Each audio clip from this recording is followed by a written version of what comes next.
So I'm here today with spoken word artist Nat Nye. We're going to be talking a little bit about his poetry, his beliefs, and his social views. But before that, let's start with some general questions. Nat Nye, welcome. Thank you, Bunmi. Honoured to be here. Well, thank you for coming. So what got you into writing poetry in the first place?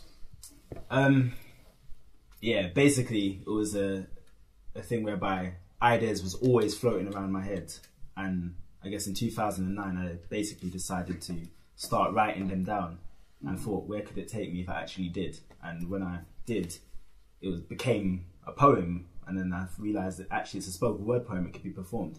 With that, I used to do a lot of acting and performing, so I thought, you know, you could be the master of your own words here. So that was the conscious beginning, but obviously before that point, like, you know, I'd always been writing, but I just never put it down to anything. It was just there. And then, you know, when you sit through your work and you find, oh wait a minute, that is a poem. Whoa. Like when you're 15 or 10, 5, etc., etc. Yeah. Do you find that the acting you did helps with your performances? Yeah, I believe so. Definitely, actually. There's certain things that I learned in acting about being truth with the words and, you know, connecting with your words. And I believe that, yeah. I'm not sure how conscious it is, but yeah, definitely the acting background influences how I perform and the way I express my words. All right, awesome. Okay. So what's been your biggest inspiration in your more recent writing? I don't really believe I have like any sort of specific inspiration. If you're open to the world, then you get inspired by various different things.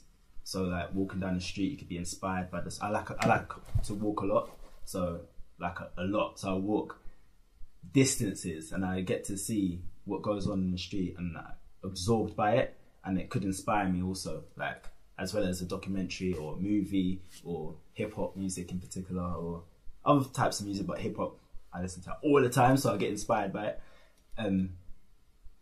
Or just a conversation. For example, if you say something, then, you know, I might just capture and then it will stay in my head, and then later on when I have time I'll write it down, or, you know. Do you have any examples of when that's happened, where you sort of saw something out on the street maybe and it became part of a piece? I'm not sure if I can think of one off the top of the head. I don't know, but like if you see something that, like interactions with people, how they behave and how they interact and vibe with each other, you might pick something up, and then you get a line.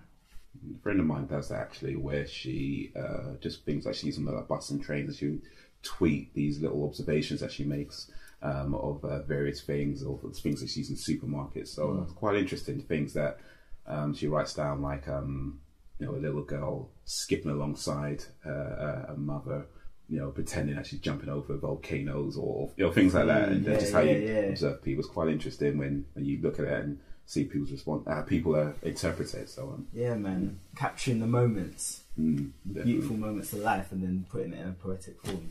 Yeah. Okay. So what advice would you give to someone who's wanting to get into writing and performing, and perhaps maybe doesn't know where to begin, or, you know, how to start? First of all, I'd say go to open mics. That's number 1. All right. Number 2, I'd say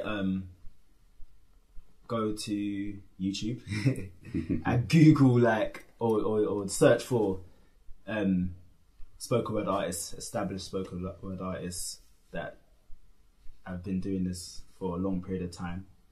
I say find a mentor, somebody that you don't necessarily have to know. Like, they could be somebody abroad, somebody dead or alive. It could be anybody that can inspire you to a level to raise your work, or, you know, show you a journey so that you can go down, if you get what I'm trying to say.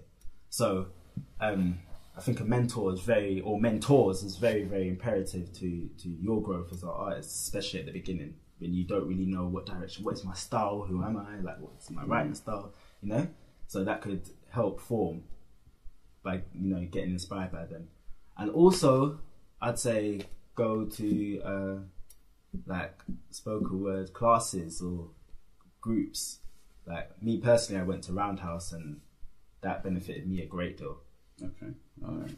So yeah, I know a few people from the Roundhouse Collective. They do pretty well. So, they do yeah. well. Yeah. So they do Yeah, really well. Lots of talented artists there. So yeah.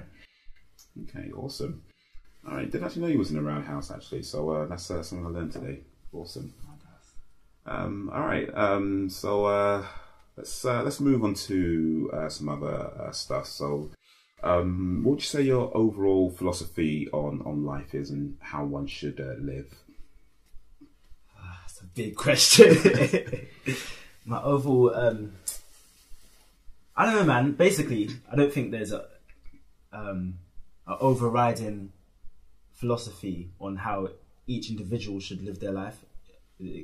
Each individual should know how they want to live their own life. You know, me personally, I believe in living out your dreams. You only got this life here, as far as you know. Like, so you got to just.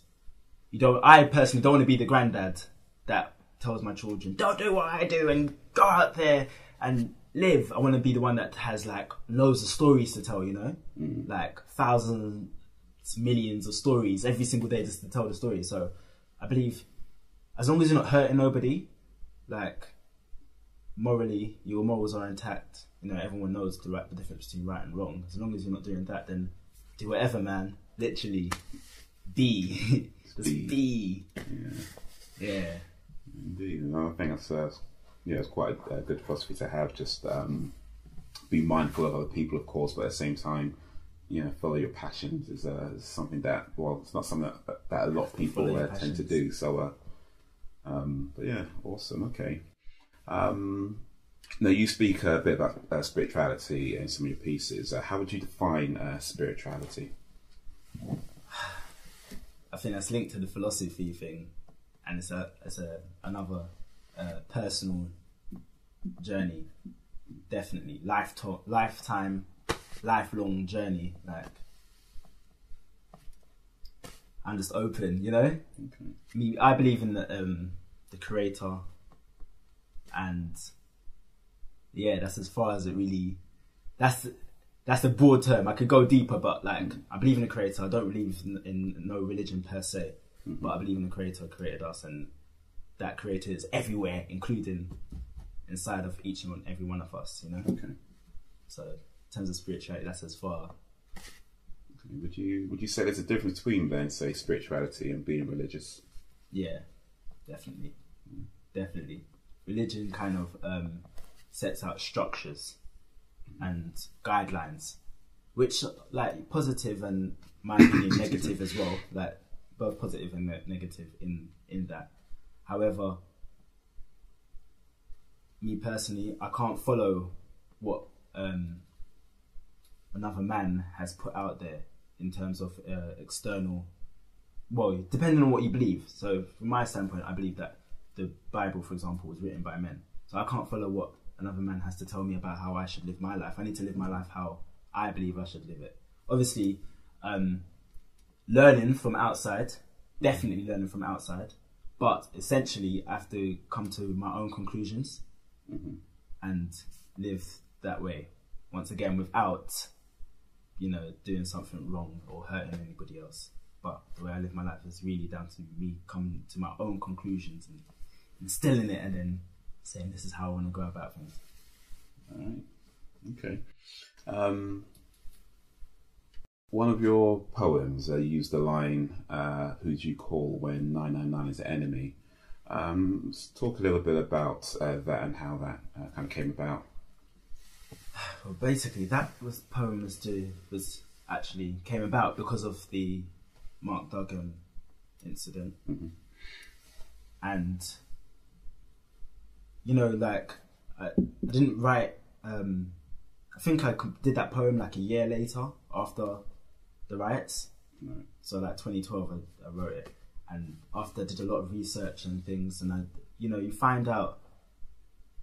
Well, before research, you kind of know that if you're black or if you're an ethnic minority or Muslim, then you don't get treated fairly. There's not a balance, right? or if you're even white working class, you don't get treated as fairly as everybody, as you should be, rather. And when I found out the statistics about how skewed it actually is, the police it becomes clear that the police is not really there for you. And there's incidents where people who are in need call the police and they'll take hours to come, for example. But when they want to get you, they get you like that, and end up in some cases murdering people and then getting away with it. So then I thought, in times of need, great need, who do we call? These people, they kill my people, so how can I call them? I don't think it's like police as individuals, it's more the institution, police state sort of institution. What are them as a group doing? They have to be responsible. It's not about like specific police officers, they're all bad. No, it's the whole group. Are they helping us? So basically, if the Prime Minister was stabbed, they'll be like that, and everybody should be treated like that. There shouldn't be priority with over. So let's talk a little about history now. A little bit about history. Why is history important? Essentially, you need to, if you to quote, to know where you're going, you need to know where you've been. Ancestry is very important. It gives you confidence. It kind of gives you a guideline on who you are. It gives you an understanding of who you are. History is imperative for that reason, to kind of form who you are, and kind of help you on your journey in life.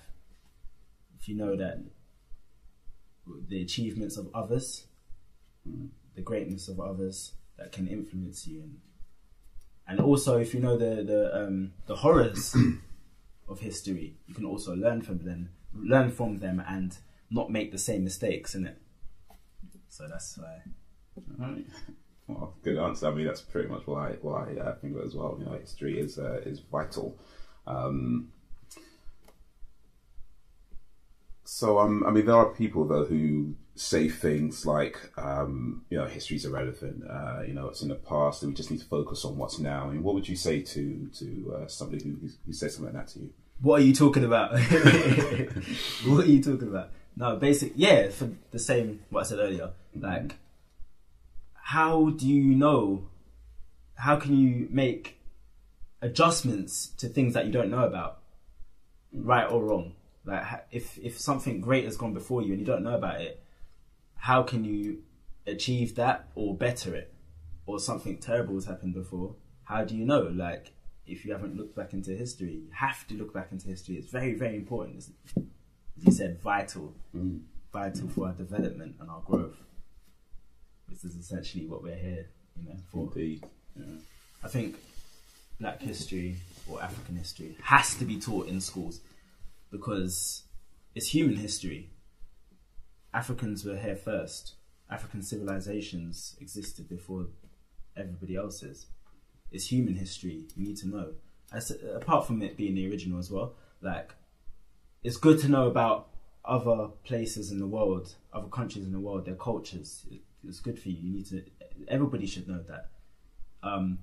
If you're able, if some people are able, they're fortunate enough to travel the world and they can absorb the cultures and absorb their history as well. They can get that. But if you're not of a well-off background where you are just stuck in this country, all you will know is about what has happened here. And once again, that whole thing of growth and development and building yourself up is lost because all you know is this. You're kind of boxed because all you know is what you're taught right here. And also, in primary school, I remember being taught a little bit about the Egyptians. So to say that there's and the Greeks and the Romans and the Vikings. So to say there's limited time is more like a selection or what is chosen to be taught. And I believe that, people should be taught. Yeah, people should be taught other cultures' histories as well. so that we can also, for another reason, is we can also see each other as one, innit? Sure. Okay. If we only focus on ourselves or our own group of people, then there's already a divide, already a separation instantly. Okay. So I think all history should be taught. All right.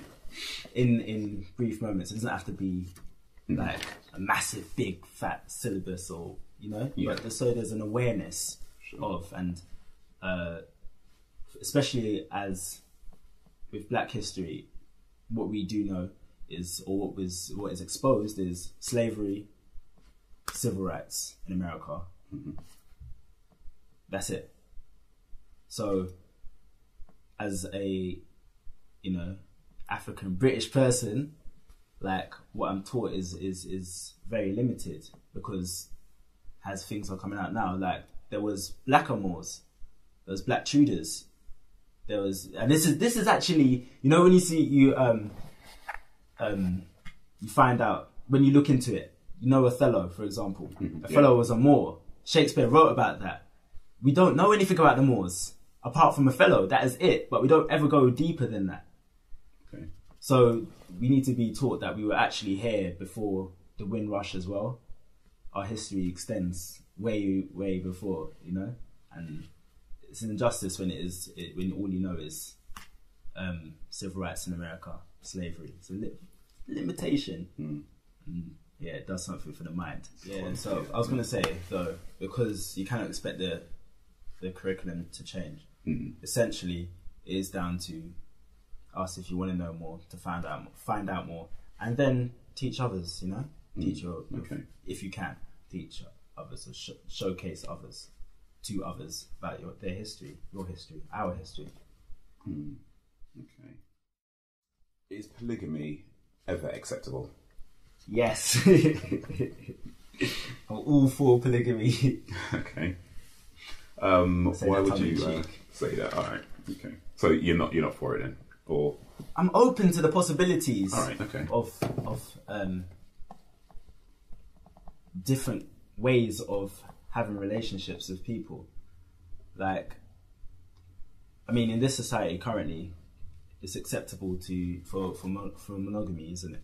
That's all you are expected to do. Meet a woman, you go on a few dates, then you have sex, and then you're together. Like, and I do question, I wonder, what is the difference between having a girlfriend and marriage?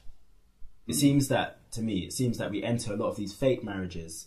A lot of them don't actually turn into proper marriages, and then marriages are also right now in question as well for me, because if you have said some sacred vows, then it should be a lifelong thing, surely. You shouldn't have the option, really, strictly speaking, unless that person is completely different to what you thought you was marrying. If the person that you married is who you wanted to marry at that time, and they did not change, then you should be being with that person until death, till we part, right? So through a lot of analysis of situations, of breakups, like relationships not lasting that long, marriages not lasting that long anymore, I question, is this actually natural for everybody? This way of having relationships, is this natural? Is this what we want? And I also question, because a lot of people cheat, a lot of people do their thing, on the down low, and apart from viewing them people as on the surface, I mean, there's basically needs to be a diagnosis of why people cheat, rather than they're a low down dirty dog or something like that. There could be other reasons why people feel the need to do that, and essentially it comes down to is this a natural way of being for some people? I understand that for some people it is, definitely.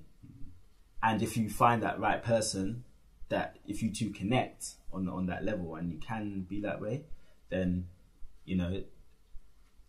by all means. But if you can't, I don't see why you should be restricted to strict monogamy.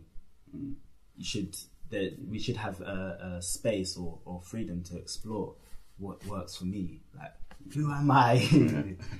Who should my partner be, or partners? You know, can one person fulfill me, complete me? I don't know. Open to the possibilities. It's essentially what I'm saying. But with polygamy, of course, polygamy is usually talked about the man marrying more than one woman. What do you think of, say, if a woman wanted to marry more than one man? I see nothing wrong with it, to be honest. A woman wants to have 3 husbands, then cool, man. Not saying that I could be one of those husbands, but if that's what you want to do. Like, in other cultures, there is, don't know how to pronounce the word properly, but polyamory. I think that's, or polyamory. Polyamory, that's it. That's the female version. Okay. It does happen, you know? Right. So, in that situation, who am I to say the men are not happy, or she must be happy. But, well, someone's got to do the dishes, so. Yeah. So, you know, no problem with that at all. We're equal in it. Why don't you talk a little bit about artists specifically that have inspired you? A lot of artists I rate. Bunmi is one of them. Thank you. Your classic the other day as well. Masterpiece. What's it called again? Time Traveler's Madness. Time Traveler's Madness. That poem you need to check out. You need to check that out. As one for watching and reading and absorbing, and any poet that can do that, you know, inspires me. But you're one of them, and there's a lot of people that I rate, and if I tell them that, they know, you know. But it's just so, when there's so many names to mention, it's just like, who will I miss out? And then you end the interview and you're walking home and you're like, oh no, I missed that person out. They're gonna, you know what I mean? Next time they see you, why? You know what I mean? When I say you're big. Why didn't you say in the interview though? You know what I mean? So like, but I'd have to say the people that have influenced my writing greatest, like, I'd have to say, David J, the pugilist. Mm-hmm. He inspires a lot of people, you know. Yeah, definitely. He's amazing. Definitely one to check out. YouTube, David J, the pugilist. He's amazing. He's sick in terms of performance and individuality and everything, man. He's incredible. So when I was talking about mentors earlier, like, I'd say that's like a mentor of mine in a certain kind of way, in terms of that analysing the work and just learning, you know. And also I'd say L Crisis, another person to check out. L Crisis, he's like he's incredible, because his work actually connects with your soul. Like, it's like it passes through you, or it resonates and vibrates. It's just amazing, and the variation of skills and talents that he has as well, it's just mad inspiring. And then because I'm a great lover of words, like, I get inspired by Shaka Campbell. Like, he's also brilliant. And then I guess somebody more closer to my age, but she's still younger, like, as my sister, I have to mention her, because when I was at Roundhouse, basically, and we was, you know, it was under Polar Bear, and we was doing like little classes and stuff. And at the time, I just thought poetry is all about writing from the heart and whatever comes out, you know. I didn't really appreciate the craft element to it at that point. And it was only when I used to go to these classes and then we'd to share what we've written, and I'd heard, what did she just say? And then she kept on doing that every single, and I'd leave there like, man, I need to step up, you know, like, and yeah, so that's why I have to big up. There was other people in that class that was dope as well, like Sonority, but Catherine Labaran, she's, when it comes to words, she's amazing. So definitely had a great influence on my writing as well. Them 4 people, plus, you know, the long list. Yeah. For different reasons, because there's the words, the performance, and all sorts of different things that you rate and like about different artists.